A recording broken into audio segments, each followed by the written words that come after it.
It's a real pleasure to welcome you all here. We're really excited about the quality and the growth of this program. Let me just say a few things about why we think the Dowk Center and the work it does is so important to what we're trying to accomplish as a school.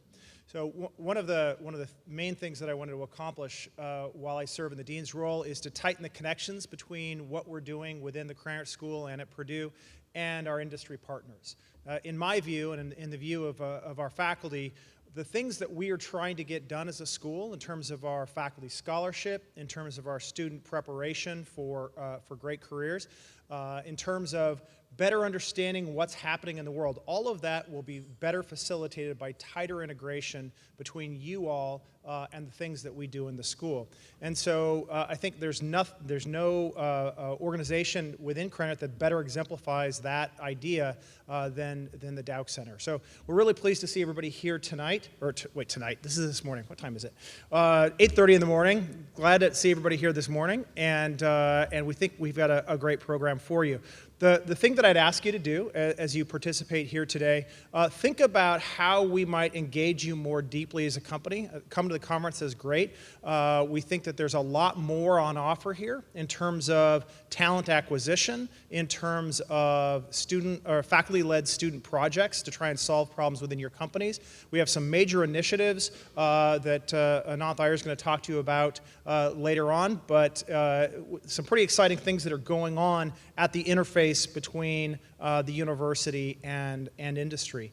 If you've been following any of the news from Purdue, you know that this is a larger theme at this place, not just in the Krannert School. We have massive new investments going on at the other end of State Street to try and knit more closely the academy and industry. And one of the things we're in conversation with right now is a way to get the Dowk Center an even bigger footprint so it can do even more in terms of industry engagement when all that new stuff opens up. So really pleased to have you here. Looking forward to your interactions with students. As soon as they roll out of bed, they'll be here and interacting with you. You know how it is on a Friday. But they'll be here soon to work and talk with you. So thanks for being here. It's now my pleasure to introduce a man who wears many hats. This is Ananth Iyer. He is the Susan Buckley Butler Chair in Operations Management. He is the Senior Associate Dean and Department Head in Management, and for these purposes, most importantly, the Academic Director of the Dowk Center for Managing the Manufacturing Enterprise. Ananth Iyer. Thank you, David. For us faculty and center directors, it's really important to have support from the Dean's office because that's what helps us flourish within the university. So thank you, David, and thank you to the school for the opportunity.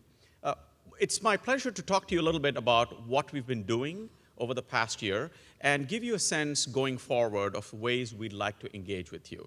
As David mentioned, the tagline for us as a center is that we want to serve as a bridge between the faculty and students at Krannert and industry at large. And this interaction and this feedback is what keeps us relevant and keeps us engaged with you, etc.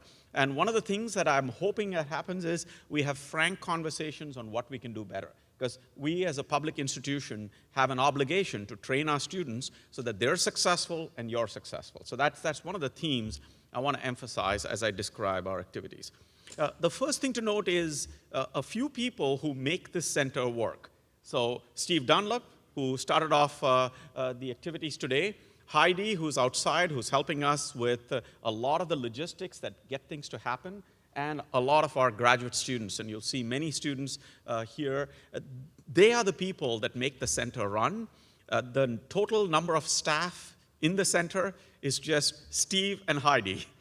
And then it's all the students and the rest of us. And this is important because from our perspective, all the resources and the projects we get are primarily deployed to support students, to create opportunities with companies, et cetera. So this is a group to be thanked and recognized, and without them, we wouldn't be able to function. I want to talk about a few projects, and just to give you a sense of the kinds of things that we're doing and the ways they get funded. So I want to talk about a few examples that were funded from INMAC. INMAC is the Indiana Manufacturing Center, and INMAC is state-funded opportunities to work with companies. the state of Indiana, for select projects, provides funding where companies contribute in kind and the state contributes in cash. Now, you might say, why do you guys need cash? Why can't you just volunteer? Well, it turns out that students don't like volunteering for everything, particularly when it involves their time. So what we do is use the funding to support the students who work on the projects and selectively support faculty. A few of the projects we're involved in, let me start with the project in the middle. And you might say, so this is a company that got started when Steve started the project with them. And this is a company called Premier Detailing. And they're really in the car detailing business. And so you might say, well, so what are you guys in manufacturing talking about detailing? So Premier Detailing was trying to move towards a zero footprint in terms of their environmental impact.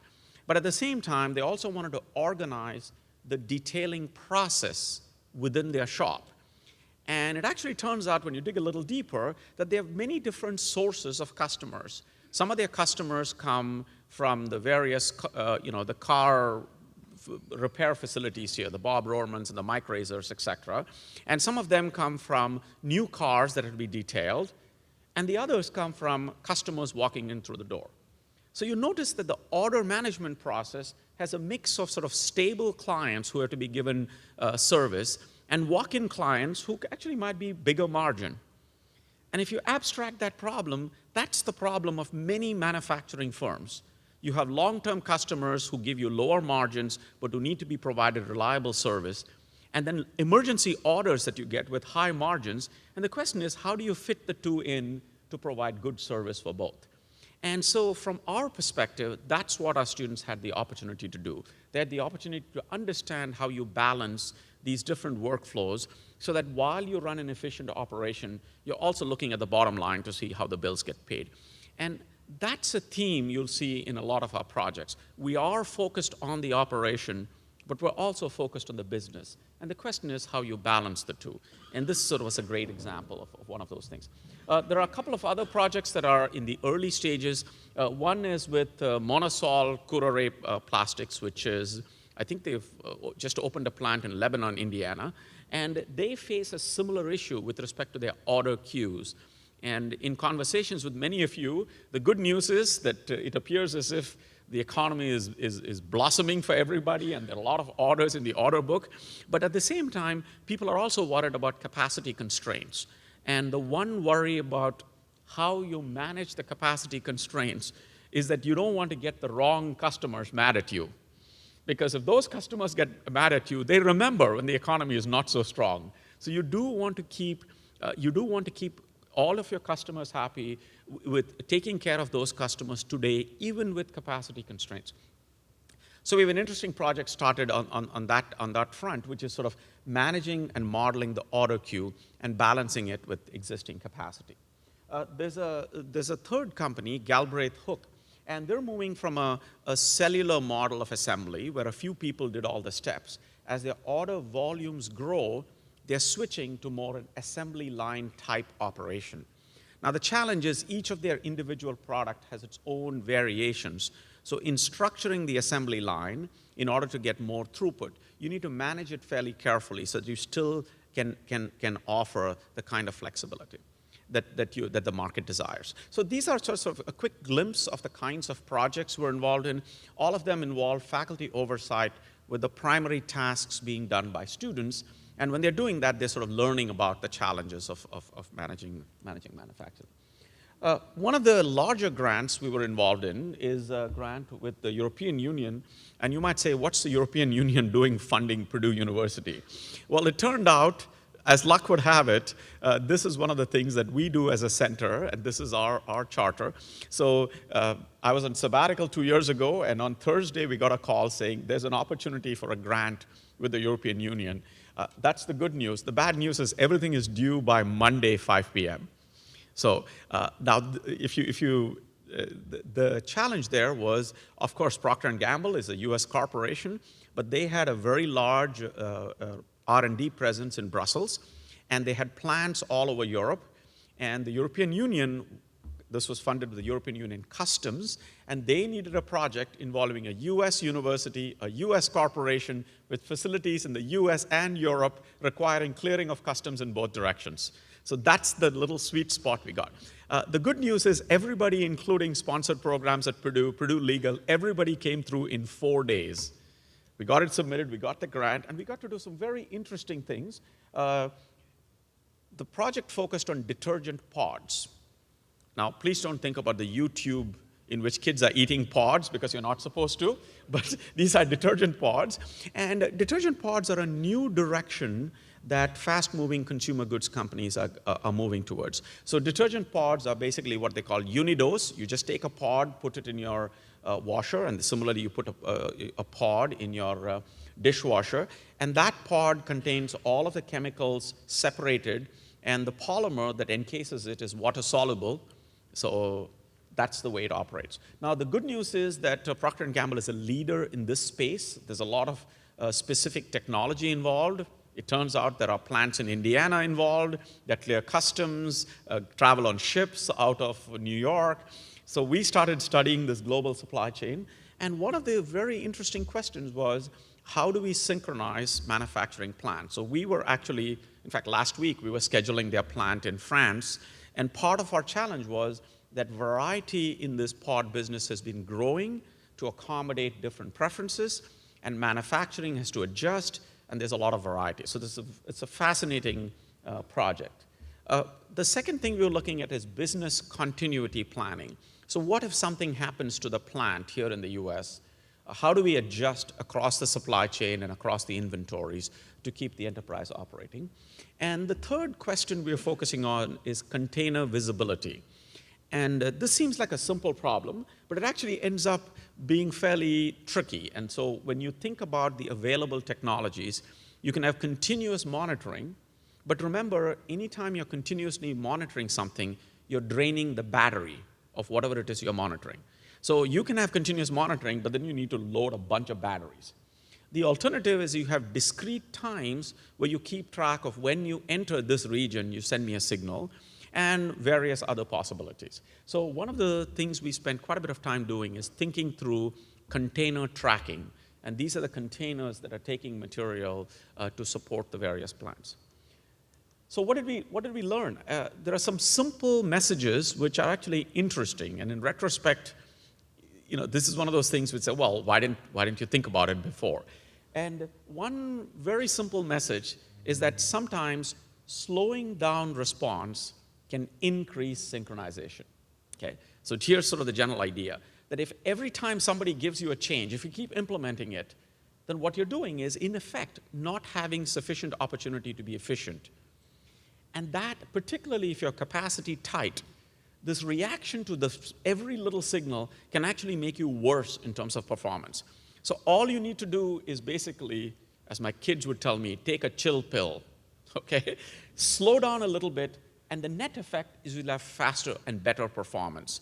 And so synchronization can increase substantially. And of course, I'm putting this in words, but what we wanted to do was actually quantify how the production schedule should adjust and take into account information and have a little safety stock so you can actually improve performance. So this is sort of one idea. The second idea, which is sort of interesting, and again, in retrospect seems a bit obvious, is that sometimes waiting a little bit and getting accurate information regarding the container condition might be a lot better than reacting to early information.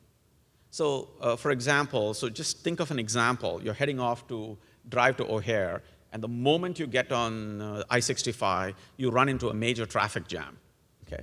Now the question is, should you immediately start panicking and worrying about missing the flight, et cetera, or should you just give yourself a little time, see what happens with your progress for 10 minutes or 15 minutes before you make that choice? And it actually turns out that waiting a little bit gives you a much better read of the odds. And in this particular case, the question is, should you start taking countermeasures? Like, should you start shipping something by air so you don't miss a production at the other end, et cetera? So some of these things are sort of data that you get from the empirical side, which all says that while there's a huge benefit to have online information, thinking through how you're going to use that information is equally important. and you could overreact to noise, and that'll make everything worse off. And so really understanding the context might help improves things much better. And the final question regarding business continuity is, business continuity planning is when there is a shock to the system.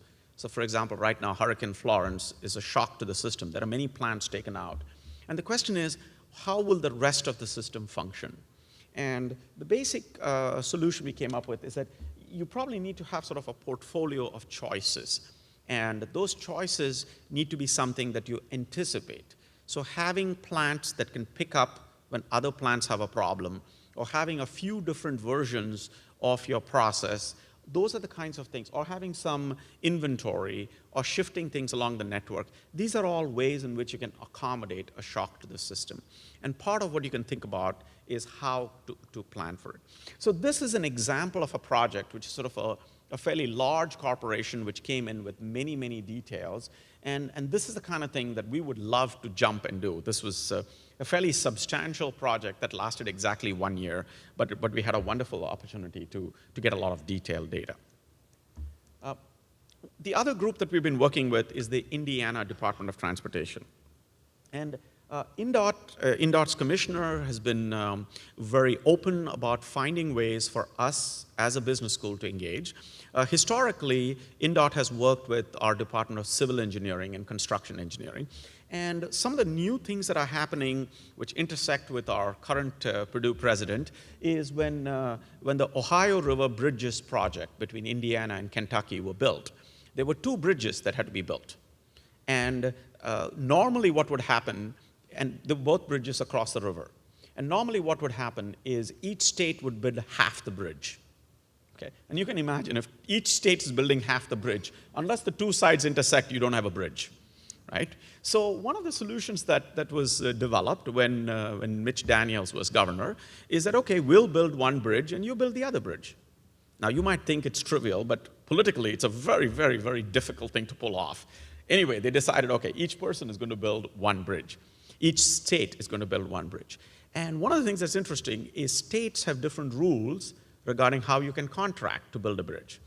So it turns out that in Indiana, the Indiana legislature was fairly open about creating public-private partnerships. So P3 means a public-private partnership. So many of you have heard other stories about P3s, but set that aside. So for the Ohio River Bridges, this was, per The Economist, a classic example of what economists call a natural experiment. One bridge was built by Kentucky, the other bridge was built by Indiana. One bridge cost, I think, $1.6 billion, which was the Kentucky bridge. The Indiana bridge cost $1.1 billion. So you might say, well, how did you save $600 million? Well, it turned out that the Indiana bridge has, when the company that built the bridge got a 30-year contract to maintain the bridge. And the question is, how do you contract for such projects? So one of the roles our students had to do, and we had students in our Master of Science and Accounting program play a role, is that we got to pull out all of the data and see who assumed what risk and how it was working out, et cetera.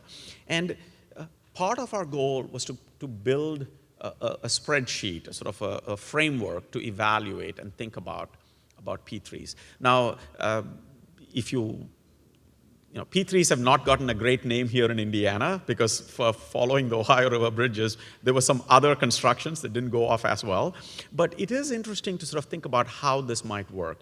The question is that if a private entity assumes responsibility over 30 years, then they can make choices regarding construction that can trade off spending a bit more upfront with savings down the pike. One as an example is LED lighting is a classic example. LED lighting involves far greater investments upfront, but you get savings in the long run. If you're a public entity and you're constrained by budgets, it's very difficult for you to justify that trade-off. But if you're a private entity, it's an easy trade-off. Put in the LED lighting, come up with an ROI, and you're done. So that's the kind of examples that we got to study in great detail. The next thing that we're involved in now actively, and I'd love to talk to many of you here, is the state of Indiana is actively thinking about autonomous and electric vehicles, and primarily in the commercial side. Many of you see the see the license plates which say Indiana Crossroads of America, because there's a lot of traffic that moves through. And the question is that all the states are now independently coming up with legislation that's facilitating commercial vehicle movement. So if you were keeping track, then last June, the Indiana legislature passed rules regarding platooning. And platooning is large trucks which travel much closer distances rather than 300 feet. They are 30 feet from each other, and they are electronically connected to each other so that the first truck faces all the wind drag, the second truck saves maybe 13%, the third truck will save 26%, et cetera. So there had to be legislation that allowed people to sort of move in platoons down the expressway. Now, any of you driving know that if there is a platoon of trucks going, good luck trying to cut in, because you're not supposed to. There isn't enough space. But there is a benefit in that there is efficiency and so on and so forth. So that's on the platooning side. There's a similar question regarding the autonomous vehicle side. And this is not just a technological answer. Clearly, there'll be consequences. Clearly, one has to anticipate what will happen to the workforce, how the movement will shift, et cetera. But on the other hand, if you're a large OEM who gets a lot of deliveries through just-in-time, then you can see the benefit of visibility and the ability to have autonomous vehicles that can operate 24 hours a day, because they're not subject to any workforce rules regarding drivers. So one of the things we're trying to do is to flush out these details. And any of you who are thinking through the impact of autonomous vehicles, electric vehicles, we'd love to talk to you. We're thinking about, from INDOT's perspective, they're thinking about companies that participate by producing components for this industry, companies that participate by producing software, companies whereby, imagine that there are sensors collecting data. There's a role for a lot of data processing that happens, and companies that'll reap the benefits of having such vehicles. So that's the perspective that we're using.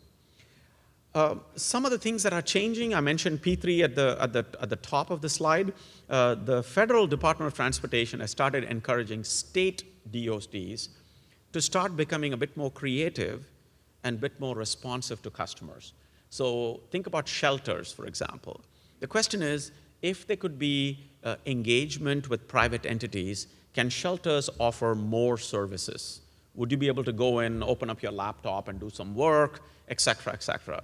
And what might that look like, and how might it be done purely from the perspective of contributing to the public good? So these are the kinds of projects that we're involved in.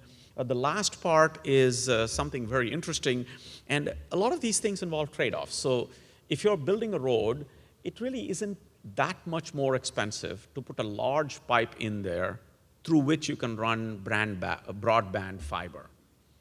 Now the question is, suppose the state were to do that. First of all, where should they do that? And obviously the state has this goal. They do not want to interfere in existing commerce. They don't want to take away from business that's transacting. They just want to facilitate it by serving as an externality. And the question is, where can this be best facilitated? Now, as an academic, when I look at this problem, my first question is, so what's your objective? And actually, it isn't easy to say there's one objective. There are multiple objectives. Places in which there isn't broadband access, you want to provide that access. So if you say, does it generate economic activity? You might say, well, there isn't economic activity. If I put this in, there may be economic activity, and that's why I should invest. That's one perspective. The other perspective is places in which there is economic activity, we can provide additional resources to make it more efficient. And the third view is, well, industry, the AT&Ts and the Verizons of the world are already doing it to stay out of it because they'll sort it out through pricing. And so it's not an easy answer, but this is something that they're exploring and we're exploring with our students. So these are some of the projects we're involved with INDOT, and the main goal of these projects is to expose our students to sort of the public considerations one should be thinking about when one engages with a state organization to make some of their choices. Some of the other things to sort of wrap up a number of other things we're thinking about is many of you are already tell us that when you think about costs, healthcare costs are an important component of your overall costs.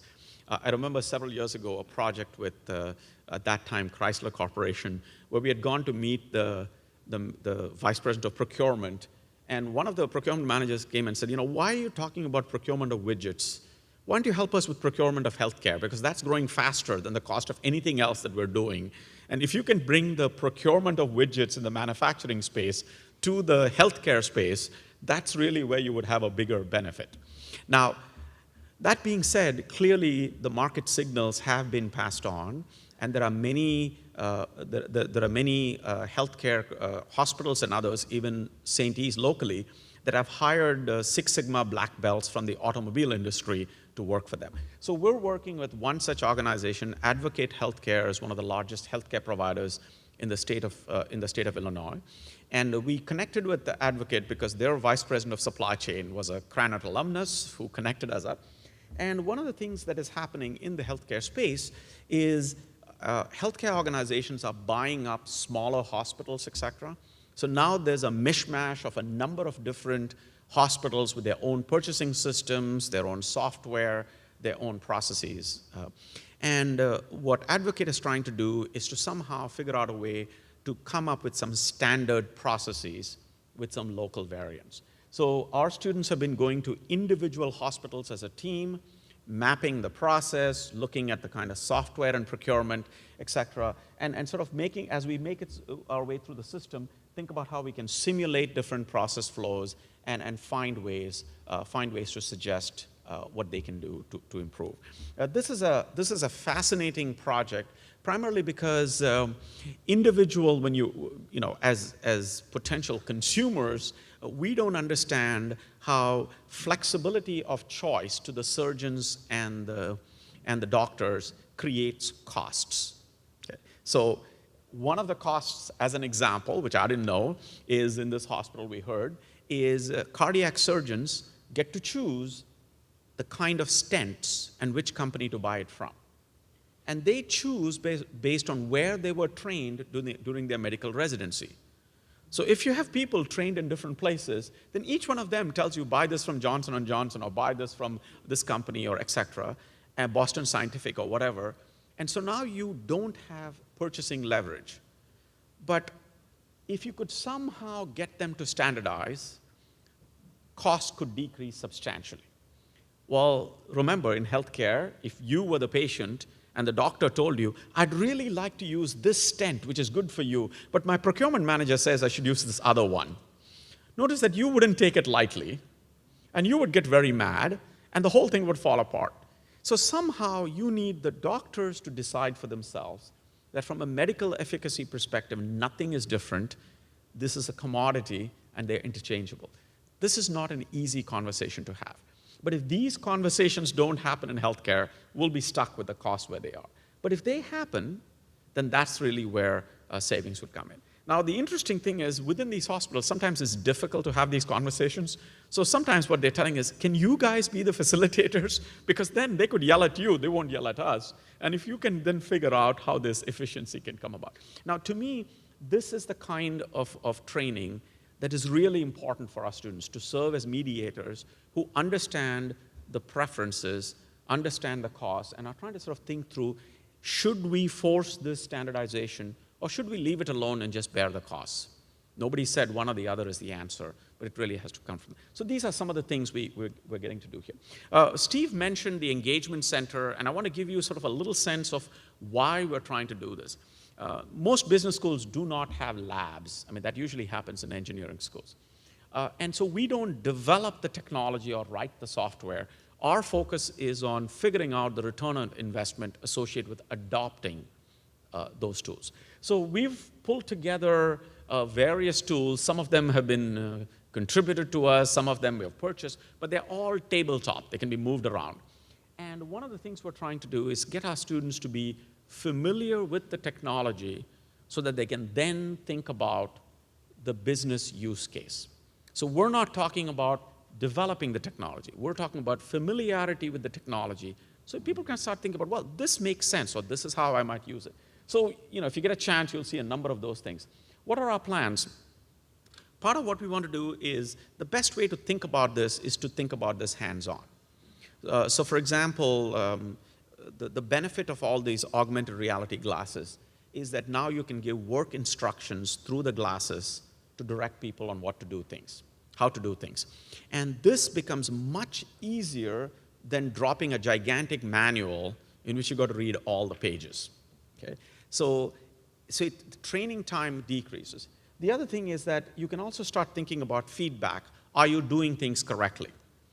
So we have some tabletop robots, where a little warehouse kind of facility, drones, and there are flexible ways in which they can be put together. We can run the system with or without these smart tools, and just get people to think about, well, what can I do now that I couldn't do before, and how can I use the capability now to make a business case? And our goal is to really focus on productivity improvement, which is really where the business case might be, and to make it more tangible. So you can say, well, with this information, I can reconfigure this, or I can speed this up, or offer greater variety at similar price points, and that's my value proposition. So this is our plan. The way we've been building this as it moves along is by taking a concrete project and implementing it to create the use case. I'll give you one example of a very interesting use case that got us thinking in a direction that we hadn't thought of before. And it all started with a technology adoption project with a company called JRDS. JRDS is J. Randolph Development Services. And JRDS works with adults with disabilities and to create meaningful sort of work environments for them. And what they told us is that for them to be able to pay all their bills, they need to be involved in some light manufacturing. And there is one interesting feature. Since they were dealing with people with disabilities, the work process had to adapt to the individual employee doing the work. Okay, so because if you didn't do that, then people wouldn't be able to do the work. Now, conceptually, it's a very interesting constraint. Most work is set up independent of the worker, and people are stuck in there and trained to do that job.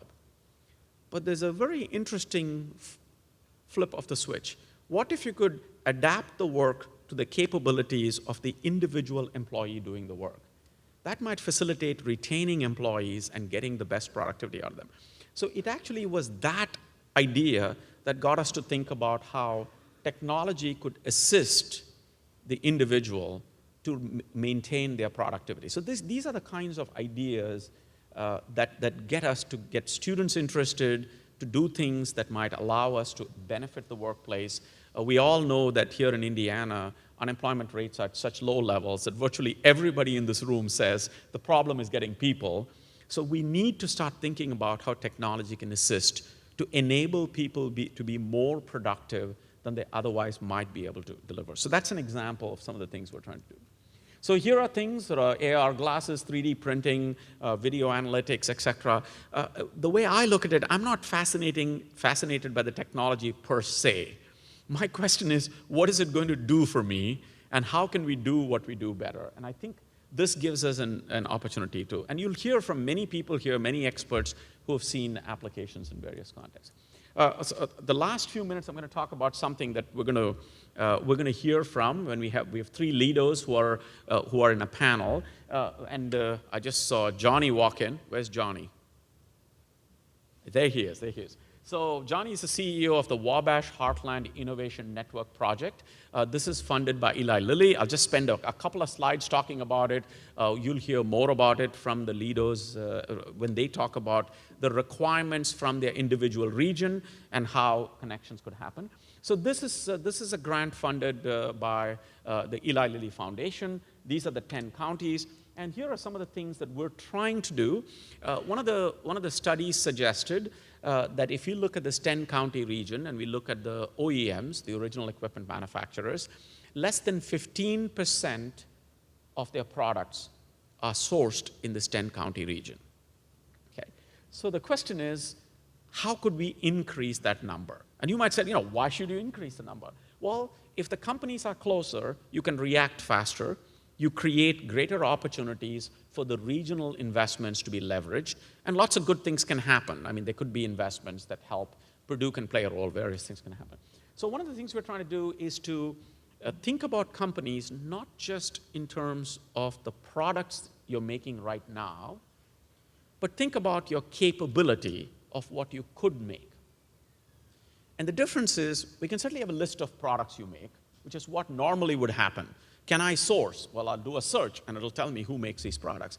But it's a different question to say, what are the capabilities? And by capabilities, I mean, what equipment do you have? What certifications do you have? What are the skill sets of your employees? And so on and so forth. Well, what could we do with that? Well, it's possible there's a local firm perfectly capable of making your part, but because they haven't received orders in the past, they don't make those products. Well, as a procurement manager, you don't have the time to go find out who could make your part. So can we facilitate that? So one of the things we've been doing with our students is basically pulling data from every company in the 10-county region. Now, it turns out there are 900 manufacturing companies in the 10-county region, of which 397 have more than 25 employees. So we're tracking every one of the 397, and we're trying to figure out, so what are their capabilities? Now, people in the youngest generation now, they know that the digital version of themselves is as important as the physical version of themselves. Okay? This is not my style. I go on Facebook once every 2 months, unlike others who are there every second, right? Because for me, I don't care as much. I didn't used to care about this digital presence till we realized that even our students, the first time they want to learn about anybody in the school, they don't call any of us. They go online and do a bunch of searches. So I bet you anybody before they meet you is digitally searching for you. And if you're not careful about the digital version of yourselves, either they get a much better vision of you than you really are, or they get a much worse vision. In either case, you're better off controlling that identity. So part of the question we wanted to do was say, what can we learn by extracting digital information? Now, this requires a whole bunch of steps. This requires web crawling, natural language processing, and a whole bunch of things. And it actually turns out that one of our students told me, if there is a photograph of your facility, then there is a Google kit that will allow you to extract all the data. If there is a photograph of a machine and it happens to have the details of the machine, then from the photograph you can extract the details of the machine, do a lookup, and build a table. So don't let anybody take photographs of your facilities. If you don't want them to know, you don't want people to know what you have. However, the capabilities of the firms are key, because once you have those capabilities, you can think of a supply chain of companies that can come together and have an effect. So here's a picture of the region. We're pulling together. Pretty soon there'll be maps that allow you to go and search on every company, get information, and all of the information is currently publicly available information, just facilitated. This is step number one. Further on, other steps you can do is you can put certain pieces of information within a private portion of it where you can deal with specific firms. Why are we doing this? Our view is once we get a sufficient number of companies together under one umbrella, we have large number of students interested in learning. We might be able to connect you up to get some small projects done, and if you like those students, you could hire them as interns. So these don't need to involve high price points. As long as you're a little patient with students learning, you can get a lot of technology done at price points that are very reasonable, but also result in productivity improvements. So these are the kinds of things we have done. We have covered about 226 companies. We have collected a bunch of information. And as we move along, we're going to learn more and more. We'll learn a little bit more about an event immediately after the conference focusing on sort of win companies. So I'm going to just tell you a little bit about some education side. You're going to learn more on education later. And part of what we want to get people to be thinking about is how technology, the Internet of Things, et cetera, can help. So let me quickly give you a summary. Here are some of the things we're doing. We're engaged in exciting projects. That's the message today. We're looking forward to engaging with a lot of local companies. We have projects with INDOT. We have projects also with the Department of Energy, et cetera, that I'm not going to talk to you about. And we're also involved in some educational outreach in Peru, in Lima, Peru, and in India, again, sponsored by firms. So what I want to do is sort of, again, welcome you to this conference. I hope you enjoy listening to all of the various speakers that we have here. It's going to be a fun day, and it'll get to be an even more fun day if you have questions with all of you. My goal here was just to give you a sense of what we're up to and basically say we're open for business. Okay, thank you.